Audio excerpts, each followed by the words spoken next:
అందుకే నమస్కారం. మొన్న నిన్న సంవత్సరం పోయిన సంవత్సరం ఇలా లెక్కలేసుకుంటే పోతే ఎవడో వాడు బానిస బతుకులు బతుకుతూ ఇప్పటికీ బ్రిటిష్ వాడి వల్ల దేశం అనుభూతి చెందింది భారతదేశం. బ్రిటిష్ వాడు లేకపోతే మనది ఎక్కడెక్కడ ఉండేది. అదే ఒరే ఎదవల్లారా మీరు మీ బతుకులు జీవితానికి బానిసలాగా బతుకుతారా? అందుకేరా మీ బతుకులు అట్టే ఏడ్చాయి. 1300 సంవత్సరం రా కోనార్క్ సూర్య దేవాలయం రా. ఈ ప్రపంచం ఎక్సెప్ట్ భారతదేశం, ఈ ప్రపంచంలో భారతదేశం మిగతా ఏమన్నీ అనుకుంటే వారికి సరిగ్గా ఖగోళ శాస్త్రం అసలు అవగాహన కూడా లేని రోజుల్లోని సంవత్సరంలో ఎన్ని రోజులు ఉంటాయి, రోజుకి ఎన్ని గంటలు ఉంటాయి, అలా వారానికి ఎన్ని రోజులు ఉంటాయి అన్నట్టుగా అద్భుతంగా ఏకంగా రథాల మీద చెక్కి రాజరథాలతో అద్భుతమైనటువంటి శిల్ప నిర్మాణం జరిగింది ఈ కోనార్క్ సూర్య దేవాలయంలో. బ్లాక్ క్లోరైడ్ శిల అని అంటారండి, రేర్ అది. ఆ శిలతో సూర్యుడిని చెక్కి ప్రతిష్ఠిద్దామని చెప్పేసి అనుకున్నప్పుడు ధర్మప్రదుడు అని చెప్పేసి ఒక పిల్లవాడు, ఆ స్టోరీ నేను వీడియో ఎండింగ్లో చెప్తాను, ఇప్పుడు నేను చెప్పదలుచుకుంది. దానిలో కూడా మెటల్స్ పెట్టి ఆ శిలలో కూడా కింద ఆనకుండా గాలిని ఉండేలా చేసి పైన గర్భగుడిలో పైన 52 టన్నుల అయస్కాంతం పెట్టి కింద ఆనకుండా దీన్ని ఉంచి ఈ పైన అయస్కాంతంతో దాన్ని ఇది సెట్ చేశారు. ఆ గుడి కోనార్క్ సూర్యదేవాలయం గుడిలో ఏవైతే గుడి ఉందో గోడల మధ్య మెటల్ ప్లేట్స్ పెట్టారు. సున్నం సిమెంట్ ఇవి వాళ్ళ మెటల్ ప్లేట్స్ పెట్టారు.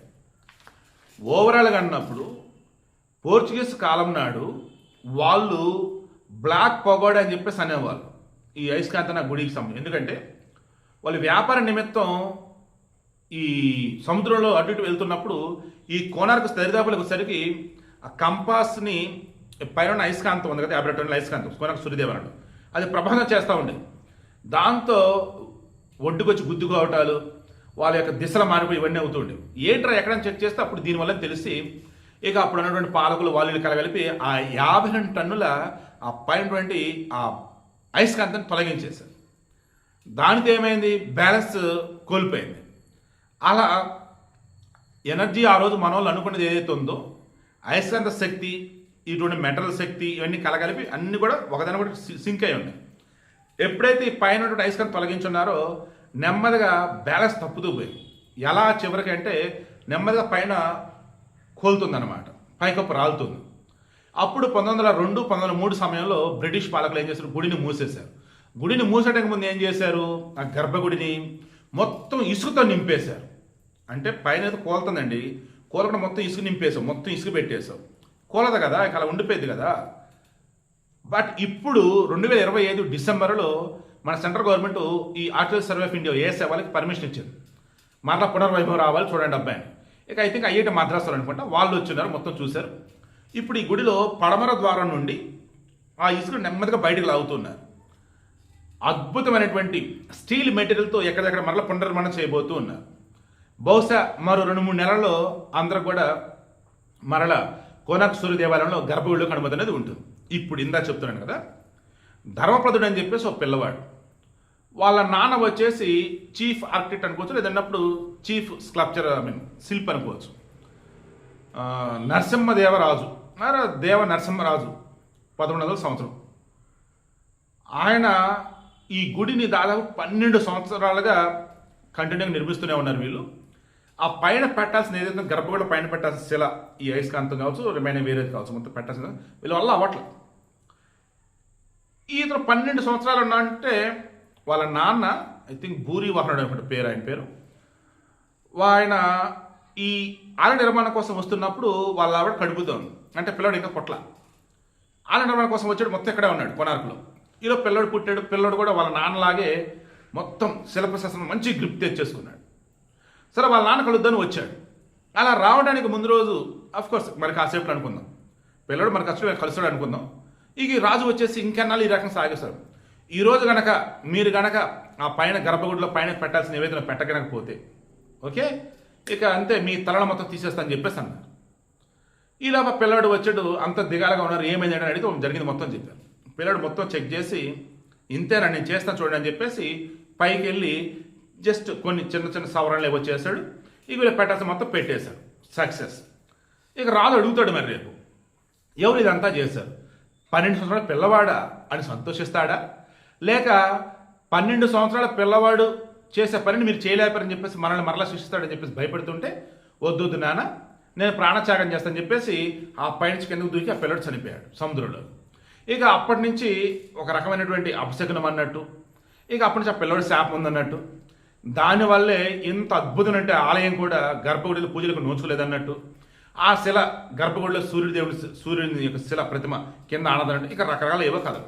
ఇప్పుడు మనం చెప్పుకోవాల్సింది, ఈ కొనార్క్ సూర్యదేవాలయం మీరు కనుక పరిశీలించినట్టయితే బయట 8 జాముల గుర్తుగా ఒక్కొక్క చక్రంలో 8 ఫ్లో, దాన్ని ఏమంటారు ఆకులు అంటారు చూసారా, లైక్ అలా అవి ఉంటాయి. 8 జాములు అన్నప్పుడు ఒక్కొక్క జాముకి 3 గంటలు, 8 24 గంటలు, రోజుకి 24 గంటలు. ఓకే, తర్వాత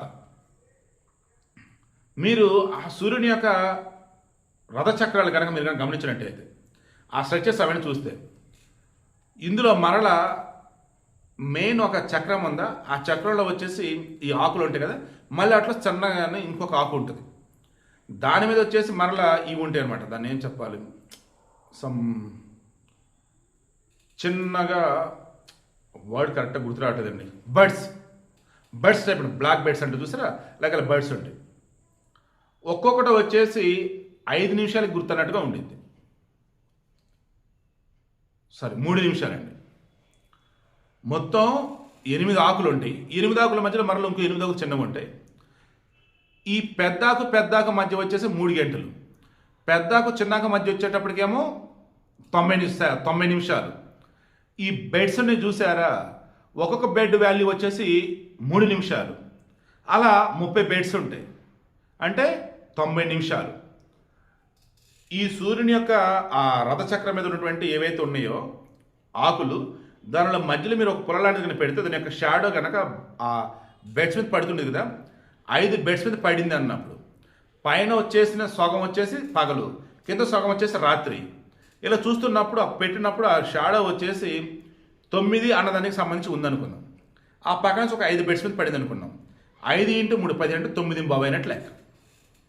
ఇలా చెప్తూ పోతే చాలా సింపుల్గా నేను చెప్తున్నాను, కానీ నాకు అద్భుతం, నాకు 18 టీం కనుక ఉంటే విఎఫ్ఎక్స్ కొడితే ఏరిపోయింది వీడియో అయితే.